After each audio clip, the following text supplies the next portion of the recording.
Jujutsu Kaisen Mojuro, Chapter 2. Let's dive into Chapter 2 of Jujutsu Kaisen Mojuro. Ready? Then let's go, right after the intro. Hello everyone, welcome.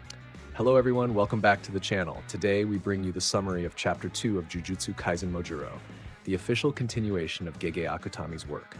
But before we jump into the content, don't forget to leave a like, subscribe to the channel, and hit the notification bell. That way you won't miss anything. Now, let's get into the video. Page 1. The scene opens at the Kyoto Future Science Museum.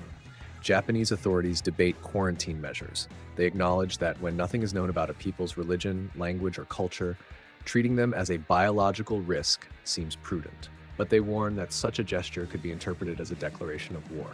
The atmosphere is one of scientific and diplomatic tension. Page 2. Two representatives appear. Jabba Roma, a diplomacy specialist from Sumeria, and the agent Cross. Roma reflects on his career, remembering that he studied for many years to handle situations like this. He introduces himself formally and makes it clear his role is to prevent a misunderstanding from turning into conflict. Page 3. The reception is marked by surprise. The Sumerians express warm gratitude, speaking fluent Japanese. This shocks the Japanese. Until then, it was believed they only spoke English. The revelation exposes how the Americans had withheld important information, another factor fueling political distrust. Minister Usami interprets the situation. The Sumerians are probably testing the Japanese. Since the Kyoto Paranormal Security Treaty, Japan has avoided cooperation on many fronts. For Usami, overcoming the language barrier will give the aliens an advantage in gathering information. Even so, he requests the presence of an armed representative. After all, trust is far from complete. Page 5. Mino, the subordinate, is shaken. He fears that everything is just humiliation, thanking them for not invading and accepting any demand. Usami is cold. If the Sumerians were serious, they would have already destroyed the country. The real danger, he explains, is public rejection. If revealed too soon, the aliens could awaken social hatred, and that would be the path to war. Page 6. Usami's solution is bold. Assign the mission to the Okotsu siblings. Young but talented, they carry the sensitivity needed to deal with the Sumerians. To him, the aliens are not invaders, but refugees. Mino protests, reminding him that the refugee status depends only on the aliens' self-reporting. Still, Usami insists. Page 7. Usami recalls the past. 62 years ago, after the Kyoto Treaty, Japan grew too complacent. Blind confidence in the security treaty made the country ride waves of nationalism imported from the United States. Now, as an island nation, it is natural that exclusionary feelings grow. But the mistake cannot be repeated. If diplomacy remains mere formality, the worst-case scenario will slowly unfold. Page 8, Usami proposes another path, genuine reconciliation. For him, what will touch the hearts of the Sumerians will not be adult speeches, but the spirit of the next generation. Mino reacts surprised. Is it right to entrust the fate of Earth to only a boy and a girl? Meanwhile, Yuka and Tsurugi speak to each other, commenting on the warning of a sorcerer who said, "The aliens are coming." Page 9. Tsurugi explains that under the treaty, alien diplomacy falls completely under Japan's responsibility. The Sumerians were treated as an urgent cause, comparable to the threat of Ryomen Sukuna. Yuka is startled. Sukuna, the same one who scarred their grandfather's forehead? Despite his cruelty, even villains can gain credibility when they change their actions. Page 10. Yuka notes that sorcerers with strange appearances are not uncommon. But Tsurugi points out there has never been a sorcerer with many eyes. Even so, questioning Usami or Maru directly would be pointless. The air of distrust grows heavier. Tsurugi makes it clear he cannot trust Maru. Page 11. Moments earlier, Yuka asked to be alone with Mino, suspecting that the sorcerer carried a cursed explosive object. The tension rose. They confronted the sorcerer, who mocked them, claiming to be smarter than both. The provocations turned into a debate about who only excels in memorization-based subjects. A brief moment of humor in the middle of tension, but one that revealed rivalry. Page 12. The debate returns to the central theme, the aliens. Tsurugi presses the sorcerer to reveal how he obtained the information.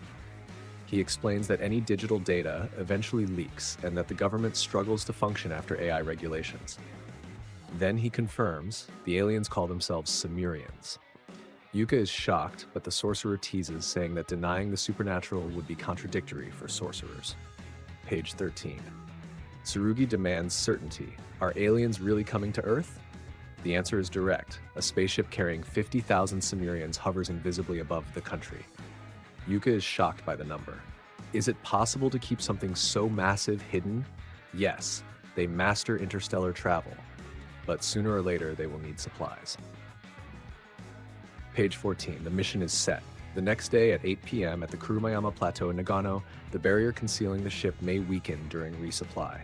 They must see it with their own eyes.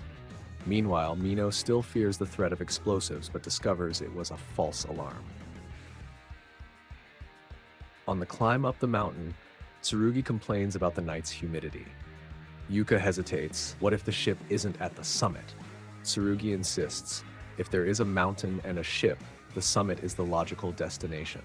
But Yuka becomes distracted, thinking of their grandmother's ring. Tsurugi refuses to return it. He recalls that their grandmother was rejected by the three great clans, but answered with pure skill. Yuka corrects. She did not just silence them, she crushed them completely. Page 16. Tsurugi admits he wants to be like their grandmother. Yuka reflects. Both of them chased different truths, but tied to the same symbol. She always wanted the ring returned. He always wanted to return it. In the end, their pursuit of strength was born from this family bond. Page 19. The shock is confirmed. The aliens truly have arrived. Tsurugi comments that the case is top priority, comparable to Ryomen Sukuna. He recalls that Sukuna was defeated by their grandparents. Whatever the reason for their arrival, it is the sorcerer's duty to deal with it. That is the treaty. Page 20. The siblings remember. Their grandparents are no longer here. They cannot remain stagnant. Yuka declares that she wants to become like Yuta Okotsu. Tsurugi, in turn, wishes to follow the path of Maki Zenin, 2 models of strength, 2 inspirations, 1 determination. Page 21. Maru encounters Cross once more. The agent orders him to continue working alongside the Earth's sorcerers, collecting information. Maru agrees, but insists he already understands that humans and Semurians are the same, with both good and bad people. For him, conflict cannot be an option. Cross is stern. It is not Maru who decides. The future will be defined between conflict and coexistence. Page 22. Cross reaffirms Maru's function is to remain with the sorcerers and gather information. Maru asks if he will not return to the ship. Cross replies that he has his own duties. In a human gesture, Maru invites him to breakfast the next morning, but Cross refuses bluntly. He is busy. Page 23. Meanwhile, Tsurugi realizes he forgot his Jujutsu school pass and needs to redo the linking. He asks Yuka to go ahead. Suddenly, he spots Maru and questions what he is doing alone. Page 24. Tsurugi warns, being in a high place may look like an attempt at suicide and draw the police. Besides, it is trespassing. He asks if Semuria does not have such rules. Cross reacts coldly, ordering Tsurugi to be silent. Tsurugi, confused, only wonders what is wrong with that man. Conclusion. Thus ends Chapter 2 of Mojuro. An episode without physical battles, but filled with wars of ideas, politics, and family legacy. Between cautious diplomats, determined youth, and divided aliens, Earth's future wavers between coexistence and conflict. And with each page, the tension only rises toward what is yet to come.